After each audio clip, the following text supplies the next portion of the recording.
activate one muscle while other muscle is stretching. And for this alone is already different. So it mostly like an active stretching. So maybe there is one of the different. And also yoga is not only about physical activity. Yoga often ended with meditation or pranayama, breath work, and etc. And that for yoga purpose is not for only the physical body, but bring some awareness to your breath, to your mind, so you can be fully present to your moment. So it's not only like a physical activity, it's more to mindfulness activity also. So that is the difference between yoga and stretching.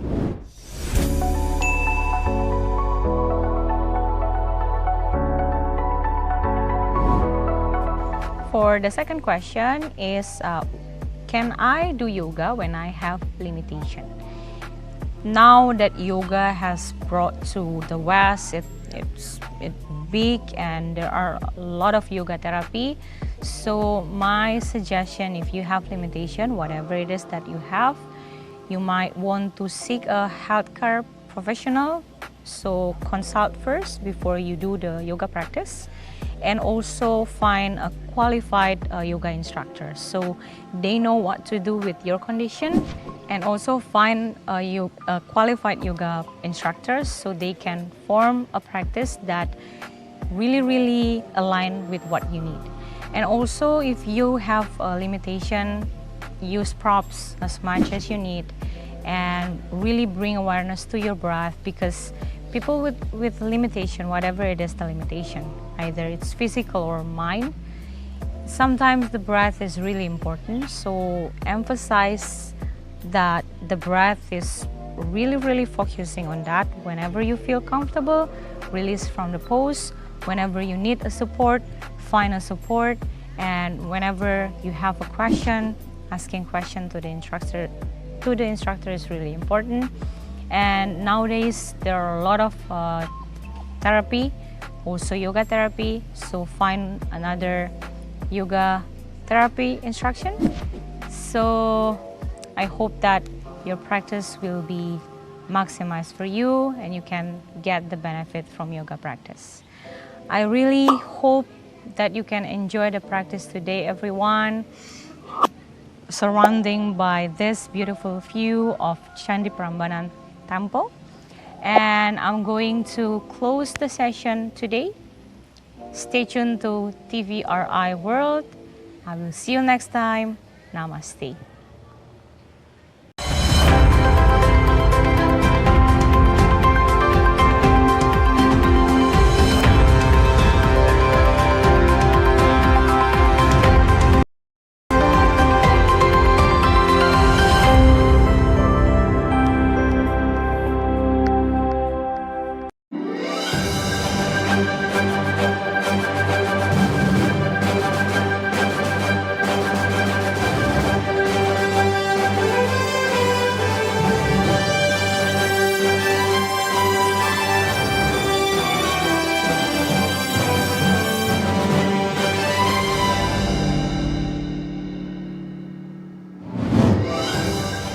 Indonesian Embassy and Consulate General in Tokyo and Osaka warns Indonesians of aftershocks following a 7.4 magnitude earthquake in Ishikawa Prefecture. Palestinian Red Crescent Society (PRCS) released footage showing rescuers collecting 2 injured women and 6 bodies from Maghazi camp in central Gaza.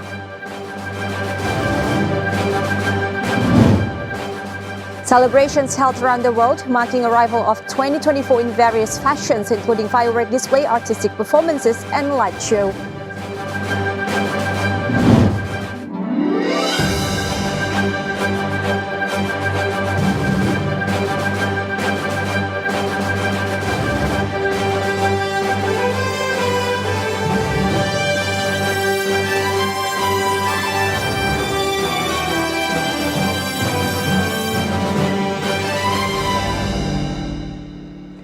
Hello Hello and welcome to Focus Today here on TVRI World, airing live from Indonesia with the latest reports and updates from Indonesia and of course from around the world. I'm Stephanie Silitong and here are the main stories for today.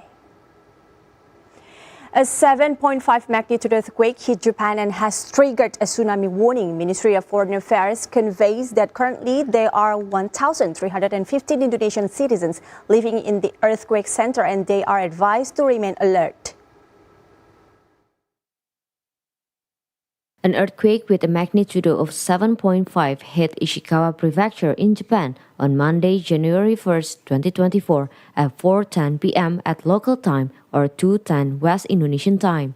The Ministry of Foreign Affairs spokesperson Muhammad Lalu Iqbal said the Indonesian Embassy in Tokyo and Consulate General in Osaka are coordinating with local authorities to find out the impact of the earthquake to the Indonesian citizens. Based on the self-reporting system of the Indonesian Embassy in Tokyo, there are 1,315 Indonesian citizens living in Ishikawa Prefecture. The Embassy in Tokyo and Indonesian Consulate General in Osaka have urged citizens to remain alert of aftershocks and continue to monitor the latest information from local authorities. The tsunami warning along the west coast of Japan still has not been revoked as of today.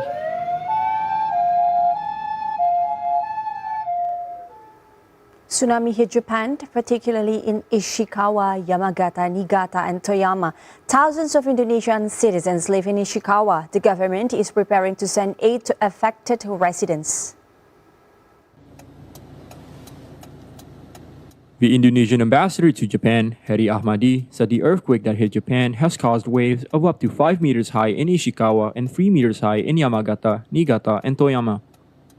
According to Heri, there are 1,315 Indonesian citizens living in the Ishikawa prefecture. Currently, the Indonesian embassy in Tokyo is contacting residents in the center of the earthquake and tsunami in order to ensure the condition and safety of the citizens. The government is also preparing to send aid to the affected residents. Previously, an earthquake with a magnitude of 7.5 hit Japan and triggered tsunami in a number of areas. The Japan Meteorological Agency has asked the public to immediately leave Ishikawa Prefecture and move towards higher land. A tsunami warning was also issued for residents in Niigata, Toyama, and Yamagata. The earthquake occurred at around 4:10 p.m. at local time. Japan is an extremely quake-prone nation, but a tsunami warning of the magnitude on Monday had not been issued since a major quake and tsunami in March 2011. The Indonesian Embassy and Consulate General in Tokyo and Osaka, Japan have sent a warning to Indonesian citizens living in Japan if aftershocks following a 7.4 magnitude earthquake in Ishikawa Prefecture in the afternoon of January 1st. Indonesian Foreign Ministry in Jakarta is coordinating with the Indonesian Embassy in Tokyo and Consulate General in Osaka to follow up on the latest situation after the earthquake. The earthquake was also felt in other prefectures such as Niigata, Nagano, Tokyo, Kyoto, Osaka, and Hyogo. There were also reports of mini tsunami in several coastal areas in Japan. The Indonesian Embassy and Consulate General are working together with local authorities and Indonesian communities in various cities in Japan. According to the embassy, there are more than 1,300 Indonesian citizens living in Ishikawa Prefecture or the epicentrum of the earthquake. The Embassy and Consulate General has issued a warning to every Indonesian citizen to be aware with aftershocks or smaller earthquakes that may come and tsunami risk. As of last night, Japan has yet to revoke its tsunami alert. The Embassy and Consulate General have urged Indonesian residents to keep alerted on information and follow direction from local authorities. Eyewitness footage showed damage to roads and utility poles in Ushinada town in the Ishikawa prefecture after a massive earthquake hit central Japan on Monday, while a subway station in Japan's Ishikawa prefecture is flooded after a massive earthquake. And here's a compilation of these stories.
East Japan Railway Company has suspended all Shinkansen services on the Jotsu and Hokuriku lines throughout Ishikawa Prefecture as a series of powerful earthquakes up to a preliminary 7.6 magnitude have been rocking central Japan's coast since Monday afternoon.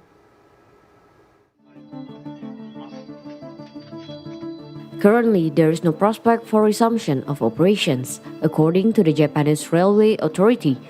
A China Global Television Network (CGTN) correspondent on a suspended Kagayaki Shinkansen train bound for Kanazawa said most of the passengers already left the train and took other routes after they received an emergency alarm via mobile phone. The Japanese Railway Authority has also recommended that passengers obtain water and food from the nearest convenience store, as they are unable to provide a specific time frame for when the service will resume, according to the correspondent. According to the Japan Meteorological Agency or JMA, among the quakes, the major tremor occurred at 4:10 local time at a shallow depth, registering a maximum 7 on the Japanese seismic intensity scale on the Noto Peninsula in Ishikawa Prefecture. The JMA has officially named it the 2024 Noto Peninsula earthquake. The earthquakes have killed 4 people in Ishikawa Prefecture, said local authorities. A snowboarding tourist in Nagano, a city in central Japan, said he felt the whole room shaking when a powerful 7.6 magnitude earthquake struck.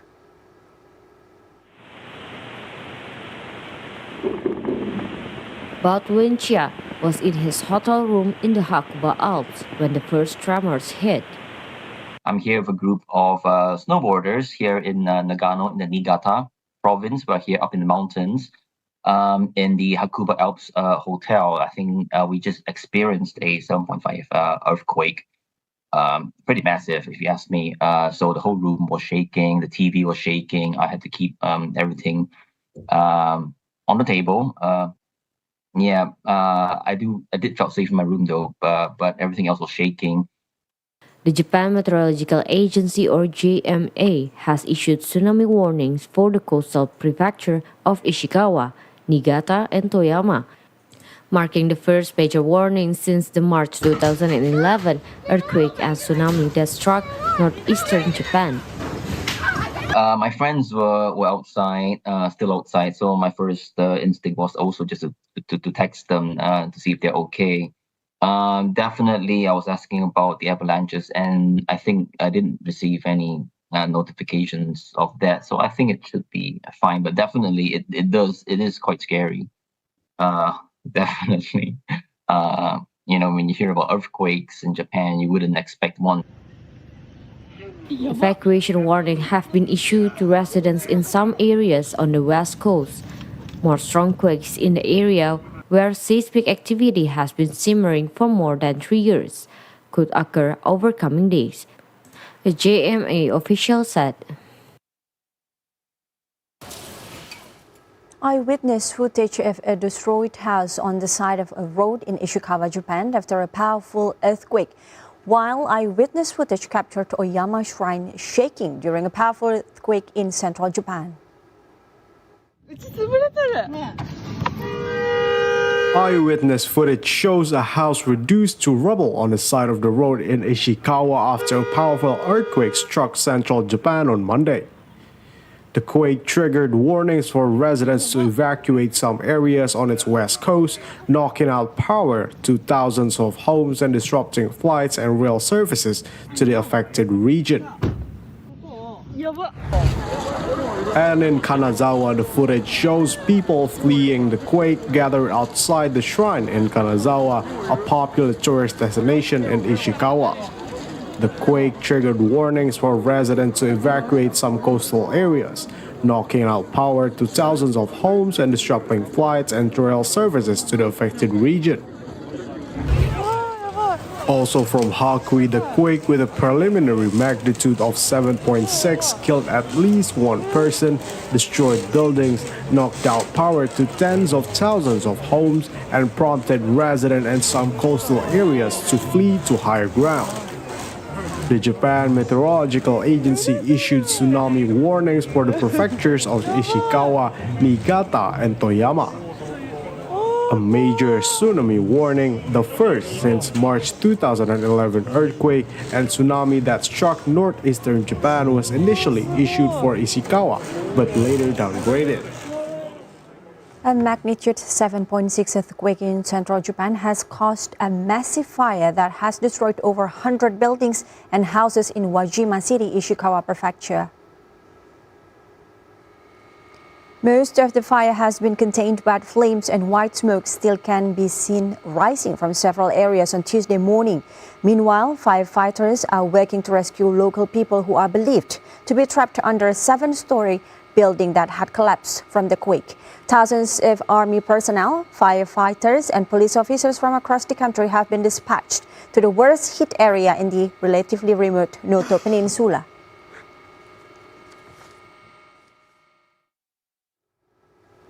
A large earthquake that struck Japan caused some buildings to collapse, the Japanese government has confirmed.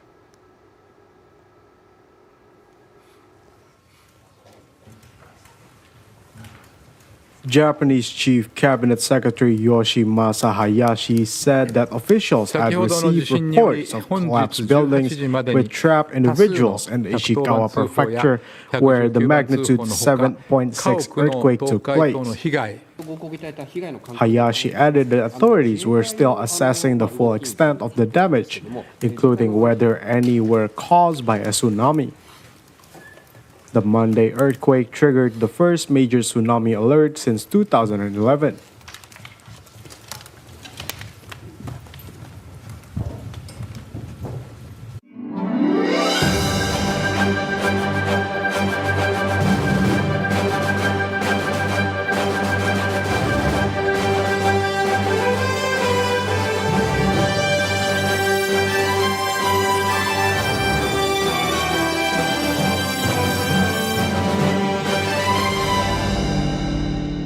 You're still on Focus today, and let's move on to our next topic. The Palestinian Red Crescent Society (PRCS) released footage showing its rescuers collecting 2 injured women and 6 bodies from Maghazi camp in central Gaza after an Israeli airstrike.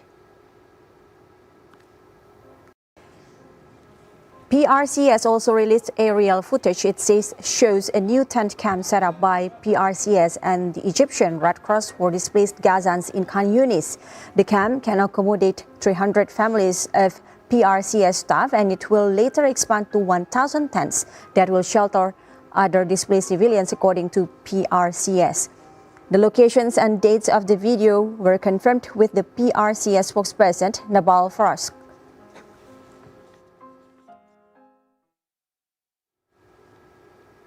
Displaced Gaza Strip residents hope for a ceasefire between Israel and Hamas in the new year to return home after months of conflict.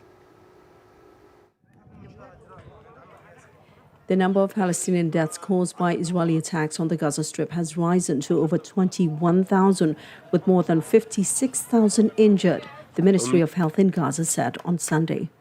Israel's relentless bombing and ground offensive also displaced almost the entire 2.3 million population of the besieged territory. For the new year of 2024, these displaced Palestinians' hope is plain and simple. The conflict could be put to an end and they would return home. As for kids who are deprived of education and joy due to the conflict, they hope that in the new year their life can go back to normal and enjoy a happy childhood. Palestinian employee at gas stations near Hebron in the occupied West Bank talked on Monday about how Israeli soldiers harassed him during military raid.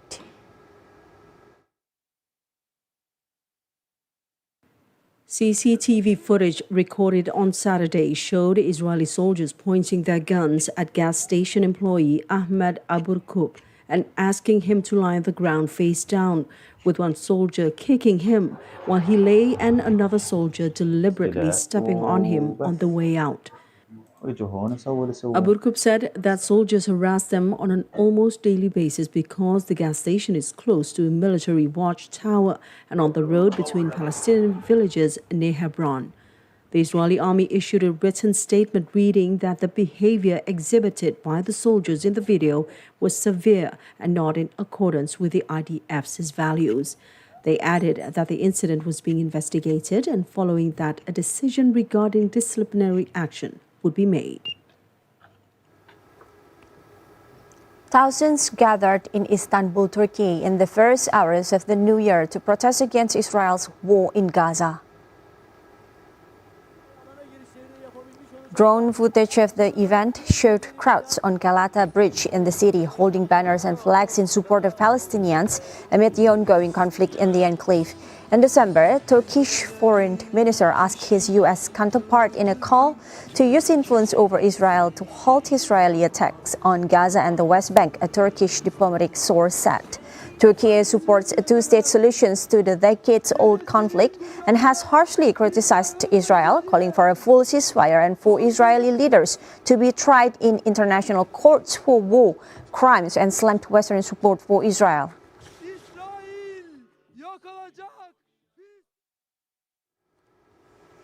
Animals at a zoo in Gaza's southern city of Rafah are dying of hunger more than 80 days into a war that ravaged the besieged enclave and devastated much of the Palestinians living there. Many displaced Palestinians are now taking shelter in zoo, where 4 monkeys have already died in starvation, the zoo owner said. A 5th one is also sick, as people scramble to help the exhausted animal drink water and eat food. Adil Goma, who is displaced from northern Gaza and now lives in the zoo with his family, says people cannot afford food themselves. The zoo owner, Ahmad Goma, says the situation is tragic, as he cannot afford to feed the animals for weeks since the start of the war.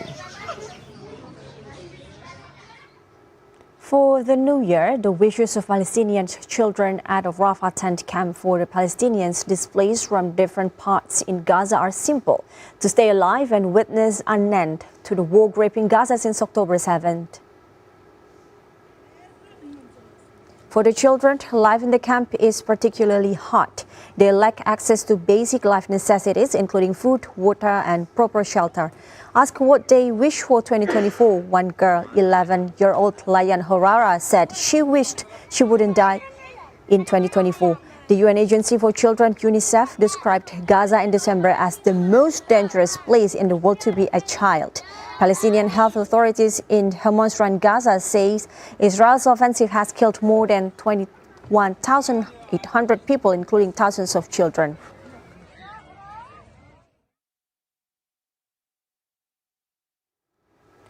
After the break, we will come back with many more updates from Indonesia and across the globe. Stay with us.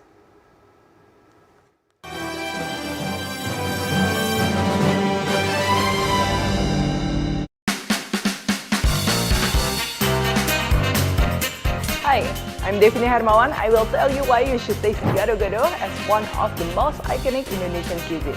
So, just like any other salad with dressing, the dressing itself takes the major part to make gado-gado really delicious. Here it is, rendang. You just put, this is the white pepper, shallots in, as well as the beef. This is our rendang. Now we can assemble them into a beautiful bowl of soto ayam Lamongan. The simple but special perkedel kentang. The flavor is really intense. Indonesian flavor with Chef Devina. Every Saturday, 5:30 p.m. Western Indonesia time. That's all for today's edition. Indonesia has different culinary flavors, and I will be back with another authentic menu. See you and goodbye.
sekehe cerita liananira.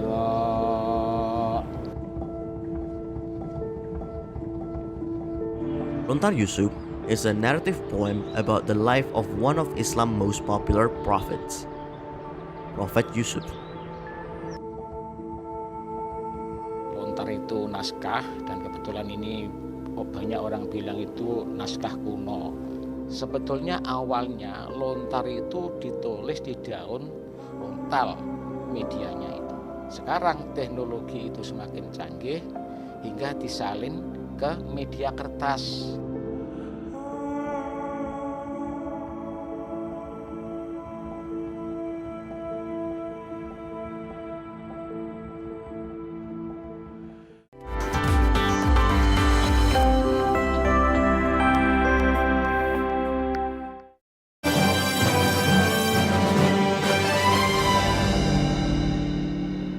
Thank you. You're still on Focus Today here on TVRI World.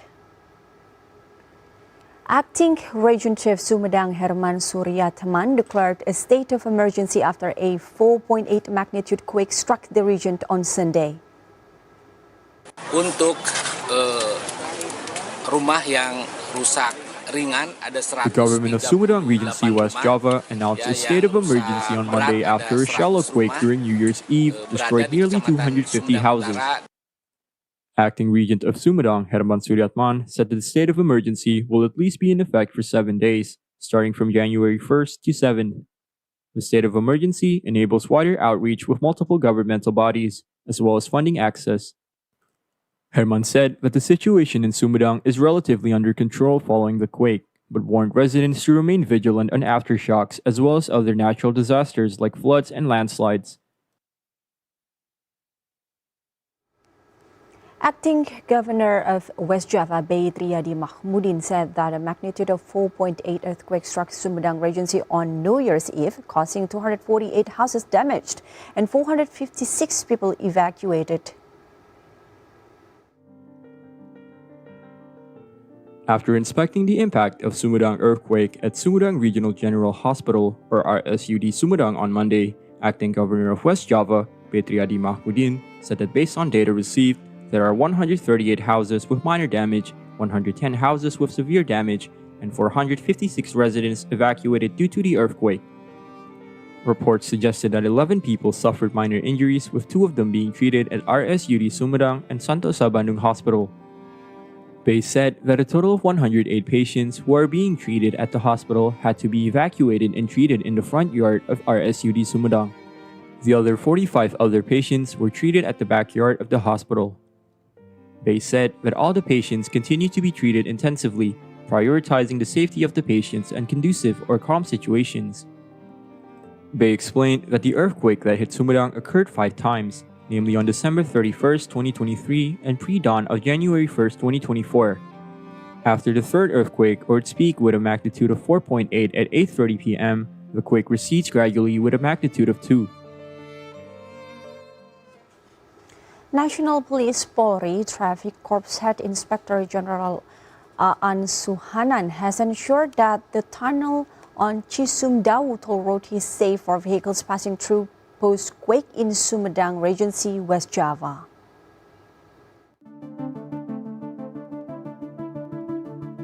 National Police Traffic Corps Head Inspector General Aan Suhanan was inspecting the integrated post at Palimanan Toll Gate of Cipali Toll Road in Cirebon, West Java on Monday. Speaking to journalists following the inspection, Inspector General Aan said the quake in Sumedang, which occurred on New Year's Eve, did not heavily impact the construction of Cisumdawu Toll Road Tunnel. The tunnel is still safe for vehicles to pass, especially for those who are returning from their New Year holiday. Previously, West Java Spatial Planning Agency head Bambang Tirto Yuliono said that the tunnel in Toll Road section did not show any significant changes on its construction after the quake. Bambang said that the Cisumdawu Toll Road operator PT Citra Karya Jabar Tol or CKJT has formed a team of experts to identify the impact of the quake that rocked Sumedang on the tunnel structure.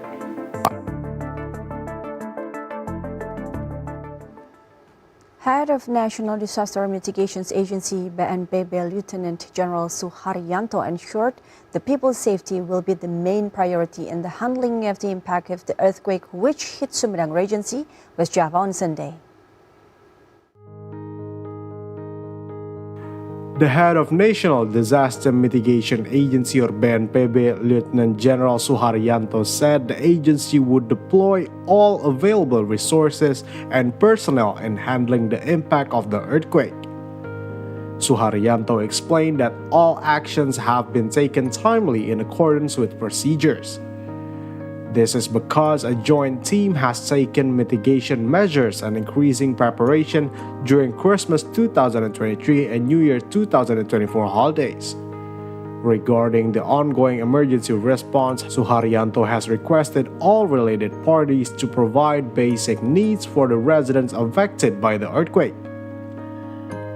He said that the mitigation efforts also require a fast assessment so that their implementation can be more structured, timely, and right on target. Commissions makes quick moves to tackle distributions of 2024 elections ballots to voters in Taipei, Taiwan. And details are next in our Road to Ballot segment.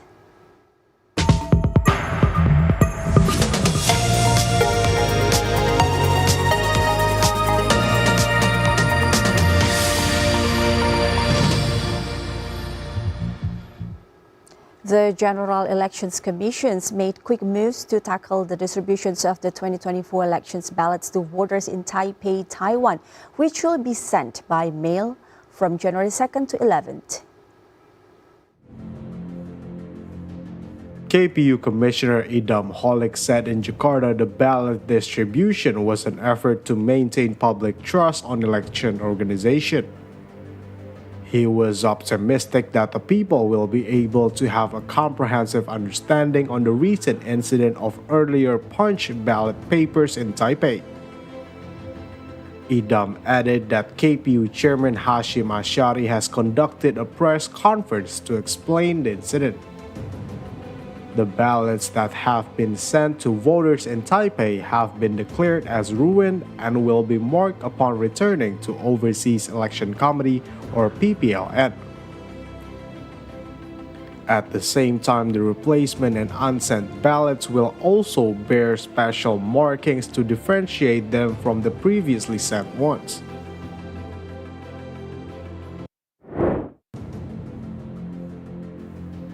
And also, Idam Holik said Taipei PPLN in Taiwan will send the ballots by mail to voters from January 2nd to 11th or 30 days before the election day on February 14th.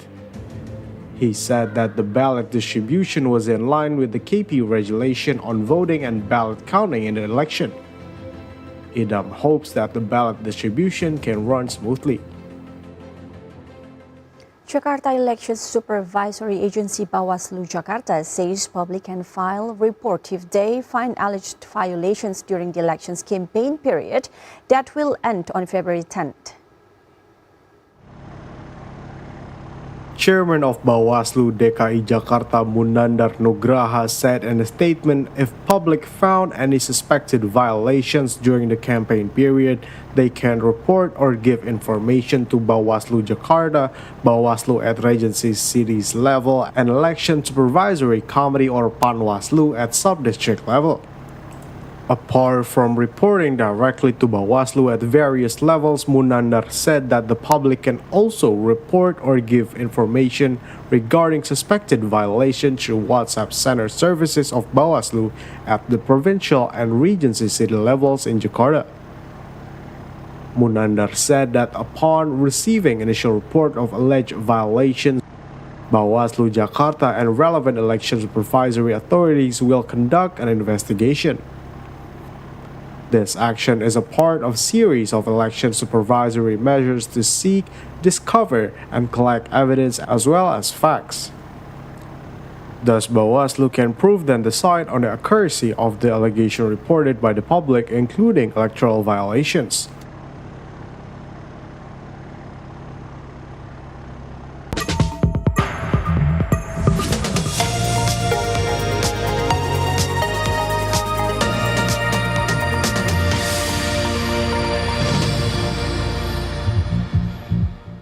The unilateral visa-free entry China granted to citizens from 6 countries has resulted in a significant boom in inbound tourism and facilitated business collaborations between Chinese and foreign companies over the past month.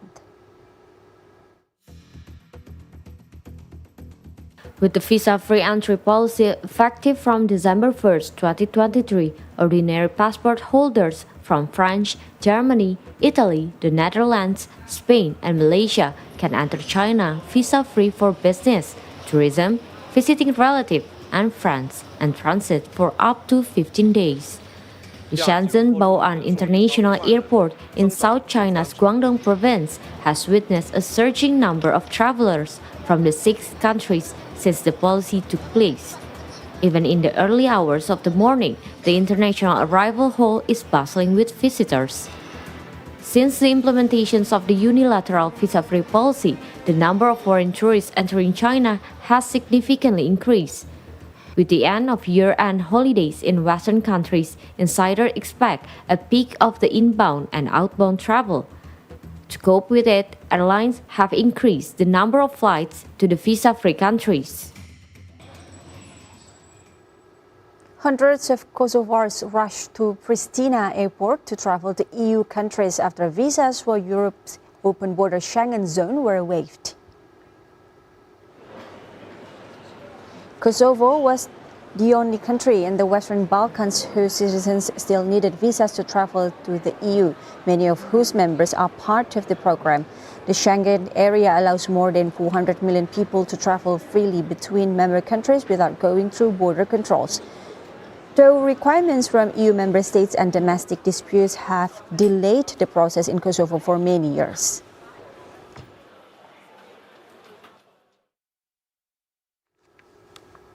Denmark's crowned Prince Frederik will become king after his mother, Queen Margaret II, Europe's longest-serving monarch, announced she will abdicate on January 14th after 52 years on the throne.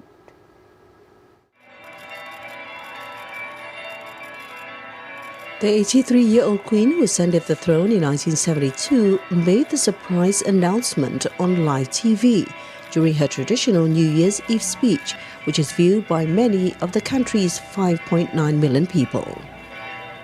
The Queen became the longest-serving monarch in Europe following the death of Britain's Queen Elizabeth II in September 2022.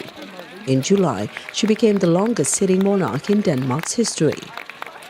Crown Prince Frederik will become King Frederick X. Frederick married Mary Elizabeth Donaldson, an Australian, in 2004, and the couple has 4 children. In Denmark, formal power resides with the elected parliament and its government. The monarch is expected to stay above partisan politics, representing the nation with traditional duties ranging from state visits to National Day celebrations. Jakarta welcomed the New Year with a spectacular display of video mapping at the National Monument and the Plaza building as part of the city's New Year's Eve celebrations. The event not only marked the beginning of 2024 but also showcased the city's creativity and modernity. Celebrating New Year's Eve under the theme Malam Muda Mudi, or Night of the Youthful, Jakarta provincial government along with City Vision transformed the National Monument and the Plaza building into vibrant canvases of light and motion. The event not only marked the beginning of the 2024 but also showcased the city's creativity and modernity. Video mapping, also known as projection mapping, is a technique that turns objects into display surfaces for video projection. This technology uses specialized software to spatially map a 2- or 3-dimensional object on a virtual program, which mimics the real environment that the animation is projected on. The software then interacts with a projector to fit any desired image onto the surface of that object. The result is a captivating optical illusion that adds extra dimension and notions of motions onto previously static objects. The earlier use of video mapping, also known as projection mapping or spatial augmented reality, dates back to mid-20th century, and the first public display of projection mapping was in 1969 when Disney used the technology as part of their Haunted Mansion ride at Disneyland. The ride consisted of numerous spooky optical illusions, including 5 singing bus known as the Grim Grinning Ghosts.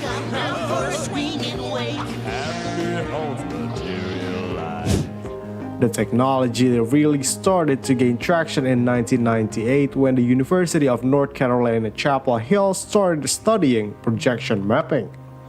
In a project called Office of the Future, Ramesh Raskar and his associates envisioned a world where projectors could cover any surface, eliminating the need for computer screens. By 2001, more artists began using projection mapping in artwork, and groups such as Microsoft began experimenting it as means of technological advancement.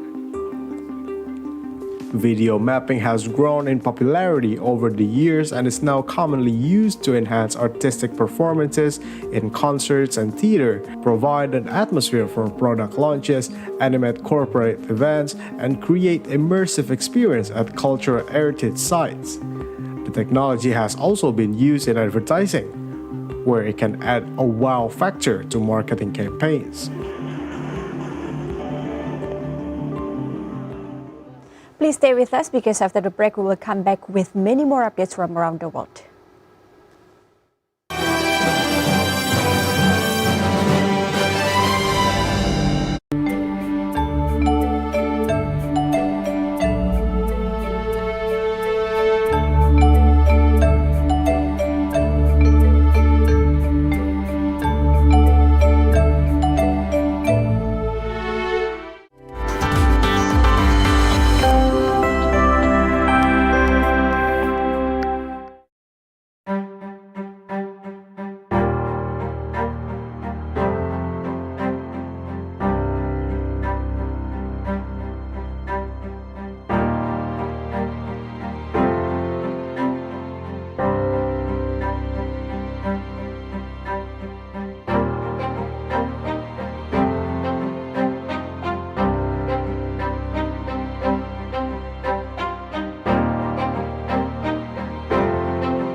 Thank you. You're still on Focus today here on TVRI World.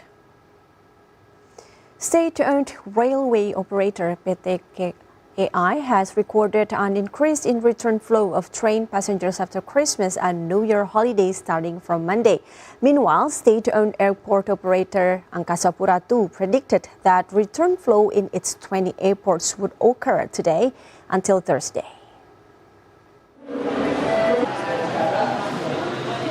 KAI spokesperson for Jakarta area, Iksvan Henry Wintoko, said in Jakarta, there was an increase in the number of passengers ending their trips at Gambir Station and Senen Station in central Jakarta.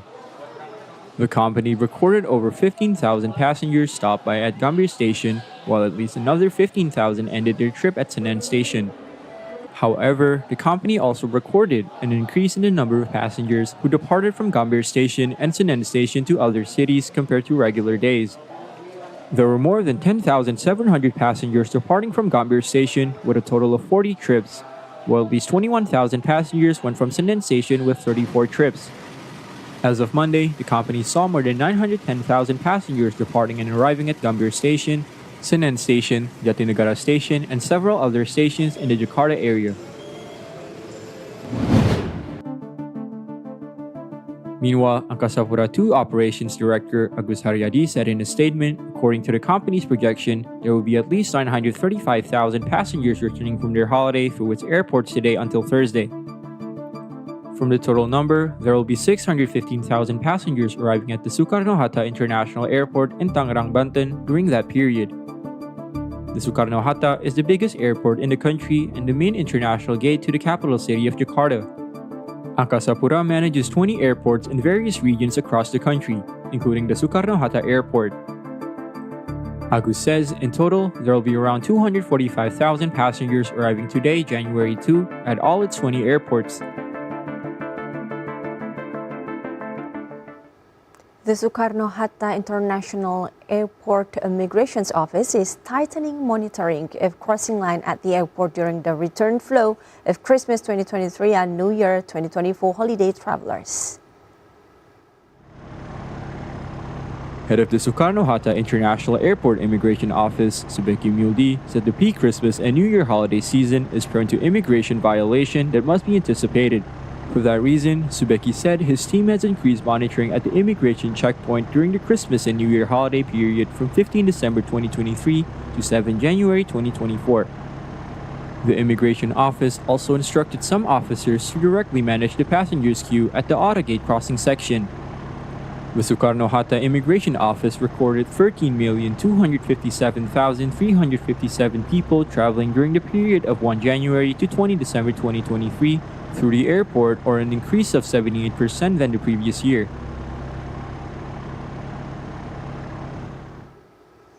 Malam Muda-Mudi held at Bundaran HI on New Year's Eve was successful in attracting thousands to witness a live display of drones and fireworks welcoming the year 2024. Let's take a look.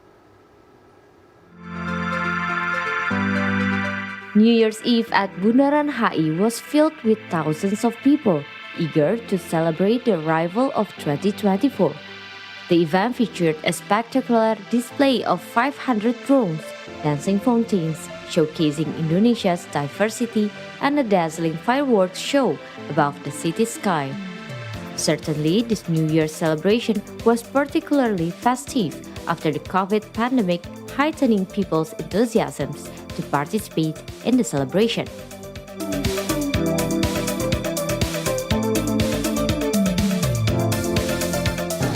Luar biasa banget sih Jakarta,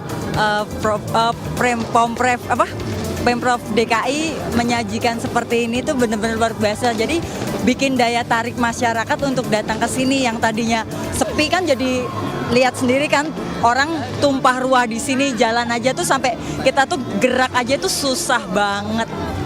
Perasaan saya wah, sangat luar biasa lah, antusias masyarakat semakin kesini terus. Wah, jadi meriah banget. Ini baru satu tahun ini meriah banget setelah pandemi. Kita kumpul lagi. Pokoknya hari ini tuh sungguh luar biasa. Jadi kami dari Cawang ke sini menuju ke sini memang padat ya, padat banget. Tapi kami penasaran ngelihat mercunnya semua, suasananya sangat luar biasa. Ya meskipun keringatan bercucuran. Pokoknya perasaannya itu wow banget. Penampilan yang sangat luar biasa itu adalah ketika tadi ada drone yang naik ke atas, ada gambar orang, ada Gatot kaca, dan ada juga tadi angka-angka. Pokoknya luar biasa banget. Pertama kali ngeliat.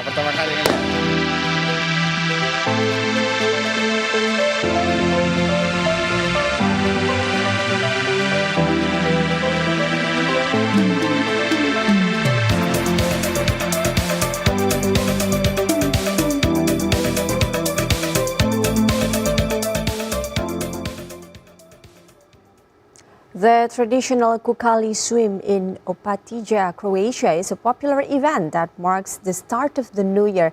Dozens of swimmers braved the cold Adriatic sea waters. Meantime, thousands of runners gathered at Berlin's landmark Brandenburg Gate to get the new year off to a positive start. It was a bracing start to the year for those daring to take a plunge into the 2024 with a swim in the Adriatic in Opatija. Dozens of swimmers, both locals and tourists, took to the cold waters to make a fresh start to the new year with the traditional Croatian Kukali swim on Slatina Beach. Most wearing traditional striped bathing suits and Santa Claus hats with the water temperature around 15 degrees Celsius.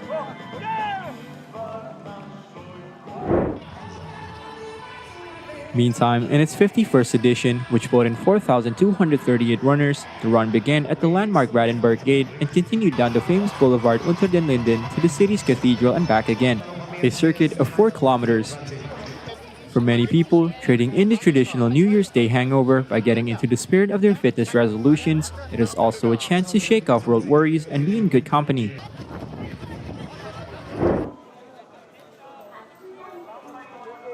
And thousands of people visited Meiji Shrine in central Tokyo to offer prayers on New Year's Day, one of the most important holidays in the country's calendar. Visitors lined up to throw bills and coins into the offering space as they made their wishes as part of a Japanese tradition called Hatsumode, the very first visit to a shrine or temple on the first day of the year. Meiji Shrine is one of Japan's most popular tourist attractions, with thousands visiting yearly to perform Hatsumode. Celebrations were held around the world Sunday through Monday to mark the arrival of the year 2024 in various fashions, including firework display, artistic performances, and light show.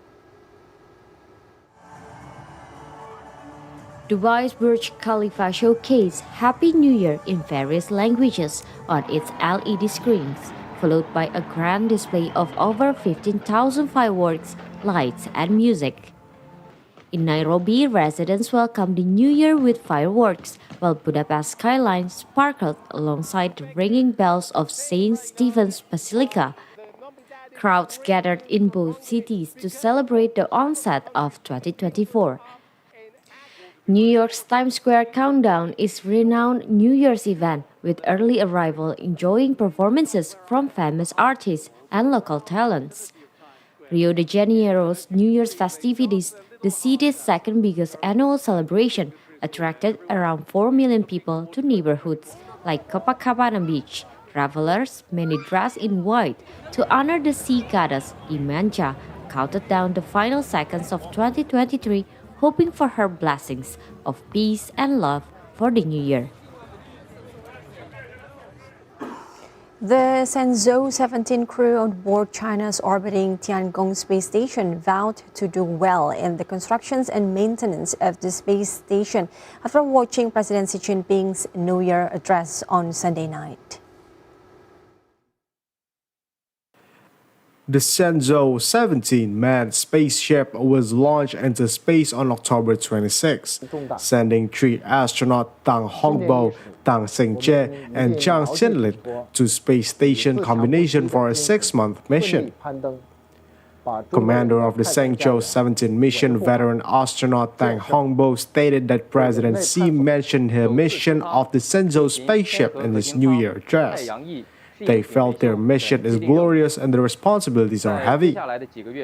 In the beginning of the year, Tang said they will bear in mind the expectation and do their best with an untiring spirit to do well in the maintenance and construction of the space home of the Chinese people and contribute more Chinese experience to the humanity's great cause of space exploration.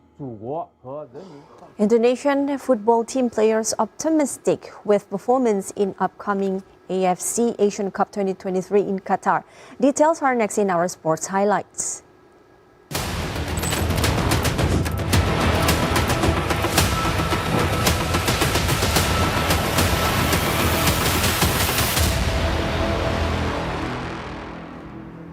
The Indonesian football team players are optimistic with their performance in the upcoming AFC Asian Cup 2023 in Qatar. While the team is considered an underdog, players believe they will be able to go through to the round of 16.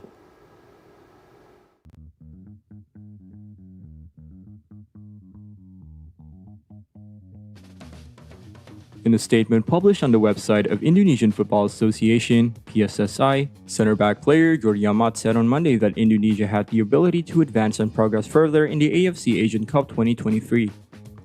Januari says the team is ready to compete in the Asian Cup even though it did not reach good results in the past two qualifiers of 2026 World Cup.